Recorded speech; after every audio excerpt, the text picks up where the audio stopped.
ಮೋದಿ ಅವರಿದ್ದಾರಲ್ಲ, ಅವರು ಪ್ರಚಾರದಿಂದ ಬದುಕಿರೋದು ಗೊತ್ತಾಯ್ತಲ್ಲ. ಬರೀ ಈಗ ಡಿಮಾನಿಟೈಸೇಷನ್ ಮಾಡಿದ್ರು, ಏನಾಯ್ತು ಅದು? ಡಿಮಾನಿಟೈಸೇಷನ್ ಏನಾಯ್ತು ರೀ? ಯಾರಿಗೆ ಅನುಕೂಲ ಆಯ್ತು? ಅಚ್ಚಾ ದಿನ ಆಯಗ ಅಂತಂದ್ರು, ಏನಾಯ್ತು? ಏನಾಯ್ತು ರೀ? ಪ್ರತಿ ವರ್ಷ 2 ಕೋಟಿ ಉದ್ಯೋಗ ಕೊಡ್ತೀವಿ ಅಂತಂದ್ರೆ ಏನಾಯ್ತು? ಸರ್ಕಾರಿ ಕಂಪನಿಗಳು ಮುಚ್ಚೋದು ಏನಾಯ್ತಪ್ಪ? ಆಮೇಲೆ ರೈತರದ್ದು ಎಲ್ಲ ಸಮಸ್ಯೆಗಳನ್ನು ಬಗೆಹರಿಸ್ತೀವಿ ಅಂತಂದ್ರೆ ಏನು ಮಾಡಿದ್ರು?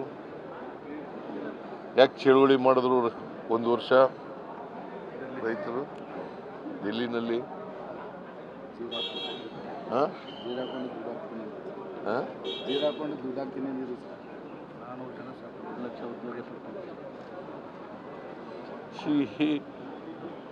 ಅವರು ಏನು ಹೇಳಿದ್ರು ಮೇಜರ್ ಆಗಿ ಒಂದನ್ನೂ ಮಾಡಲಿಲ್ಲ. 11 ವರ್ಷ ತುಂಬಿಸಿದ್ದಾರೆ ಅಷ್ಟೇ. ಅದೇನಾಗಿದೆ, ಪ್ರಚಾರದಿಂದ